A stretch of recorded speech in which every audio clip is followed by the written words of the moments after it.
Ya, kejutan terbaru Persib, GBL resmi direnov. Stadion kelas Piala Dunia ini jadikan kandang baru Persib, langsung untuk uji coba kah?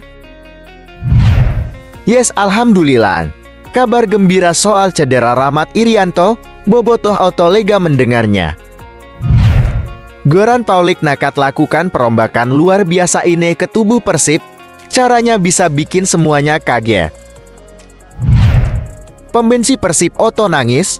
Bos Glenn Sugitan buat pernyataan hebat untuk melegakan semua bobotoh Persib. Kabar baik, solusi adaptasi kekurangan Stefano Beltram telah ditemukan. Inilah fakta sesungguhnya.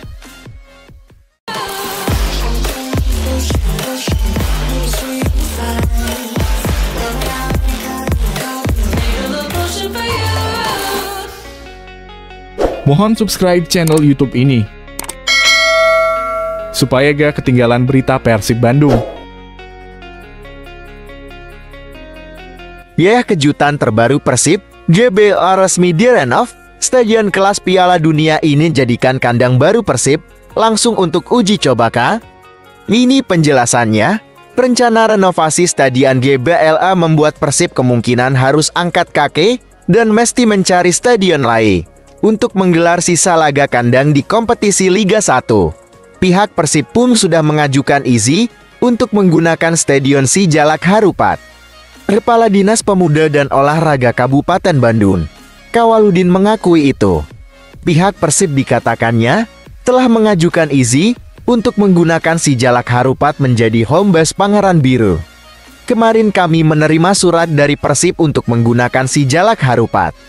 Prinsipnya kami menyambut gembira, ujar Kawaludin.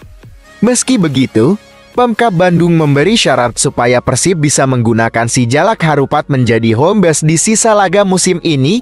Syarat tersebut adalah pola penyelenggaraan harus sesuai dengan standar FIFA. Sijalak Harupat ini dipola sesuai standar FIFA.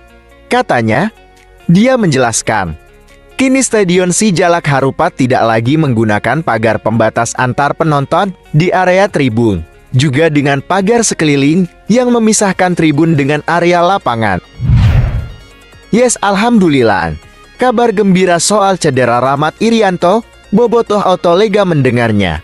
Bek Persib Bandung Rahmat Irianto berharap kabar baik datang menghampirinya saat tim Persib kembali menjalani latihan bersama pada 10 Januari tahun 2024 nanti.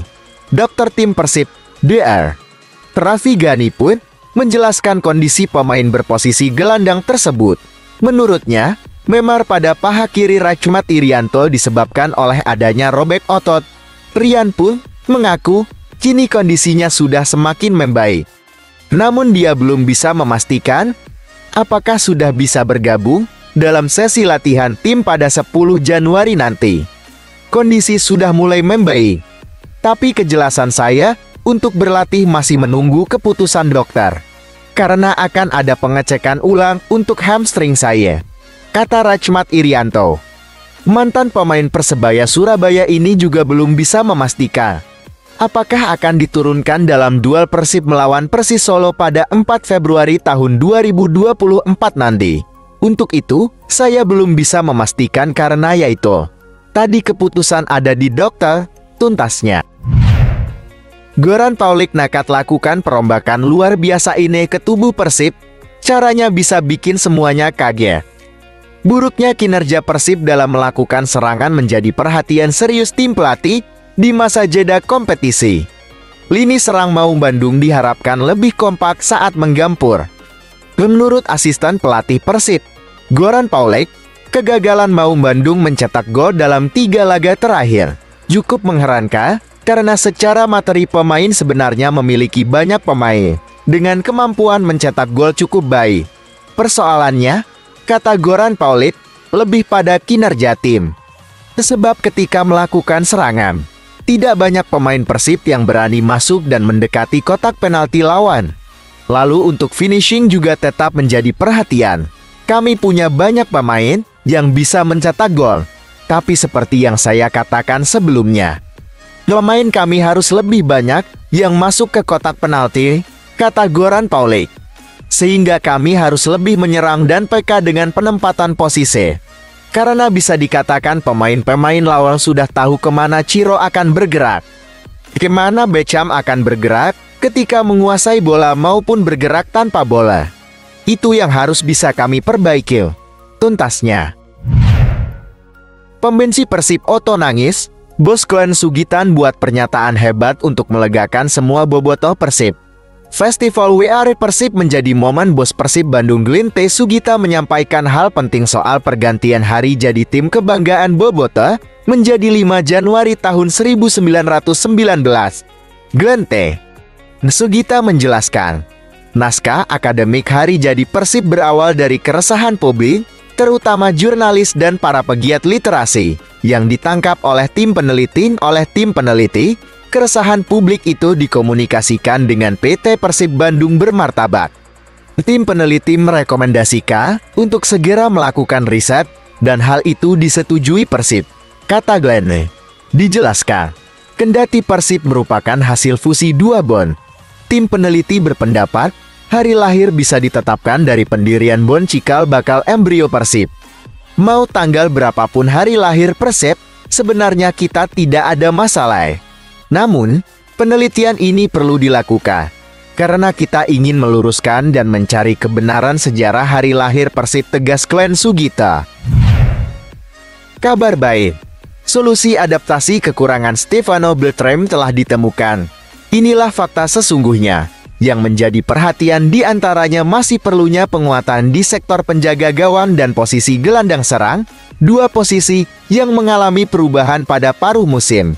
Kehadiran kiper anyar Kevin Ray Mendoza dan gelandang serang asal Italia Stefano Beltram masih mendapatkan atensi dari tim pelatih karena dinilai belum optimal. Asisten pelatih Persib, Goran Paulik, mengatakan secara teori kehadiran pemain anyar harusnya bisa memberikan warna dan menambah kekuatan dalam kinerja tim.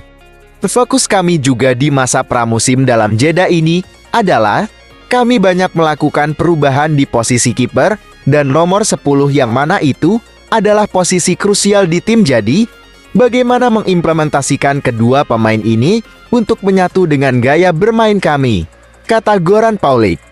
Terutama Stefano Beltram, menurut Goran Paulik, ex-pemain Juventus itu dinilai harusnya bisa memberikan kontribusi lebih dan dapat mengangkat performa tim karena pengalamannya bermain di Eropa. Khususnya Stefano, pemain baru yang juga baru bermain di Asia Tenggara. Beliau harus menyesuaikan dengan gaya bermain di Indonesia, jelas Goran Paulik, dan pada dasarnya ini akan menjadi target utama kami karena Stefano adalah pemain bagus yang sudah berpengalaman tampil di beberapa klub Eropa dalam waktu yang lama, tuntasnya. Pemain naturalisasi bikin persaingan ke timnas Indonesia semakin sengit. Osvaldo Hai, semua punya asa, jangan putus asa untuk jadi lebih baik. Pemain Bayangkara Football Club, Osvaldo Hai, mengakui untuk menembus timnas Indonesia tidak akan mudah. Sebab kehadiran pemain naturalisasi membuat persaingan akan lebih ketat.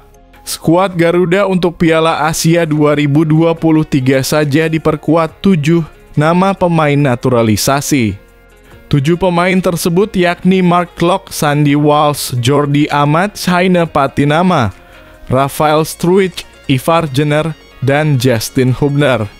Osvaldo mengatakan tidak bisa memprediksi kapan dapat kembali ke timnas Indonesia. Dia menilai kans itu masih terbuka tapi harus siap bersaing dengan pemain naturalisasi. Timnas Indonesia memang dihuni pemain-pemain yang berkualitas. Hal itu pun agar tim tersebut dapat bersaing dalam kancah sepak bola dunia. Jangan sampai jadi lembek jika tidak dipanggil timnas, harus tetap berusaha karena memang timnas ingin pemain berkualitas, ujar Osvaldo Hai. Asisten pelatih timnas Indonesia tulis pesan menyentuh jelang Piala Asia 2023. Asisten pelatih timnas Indonesia Nova Arianto menulis pesan menyentuh untuk skuad Garuda jelang berlaga di Piala Asia 2023. Dia mengobarkan semangat para pemain demi meraih hasil manis di ajang tersebut. Tuntas sudah pemusatan latihan TC Timnas Indonesia di Turki yang telah bergulir sejak 20 Desember 2023. Selama TC di sana, pelatih Shin Tae-yong tidak hanya fokus menempa anak asuhnya pada latihan fisik maupun taktik. Kini Timnas Indonesia bertolak ke Qatar, lokasi Piala Asia 2023. Jelang mengarungi ajang penting itu, Nova menuliskan pesan menyentuh. Akan selalu merasa menjadi orang yang merasa beruntung berada di tengah-tengah orang-orang terbaik dan menjalani semuanya dengan niat yang baik, tulis Nova dalam akun Instagramnya. Timnas Indonesia masih akan menjalani satu laga uji coba. Setibanya di Qatar, skuad Garuda bakal menantang Iran pada Selasa 9 Januari 2024. Baru setelah itu semua fokus dan perhatian tercurah ke Piala Asia 2023.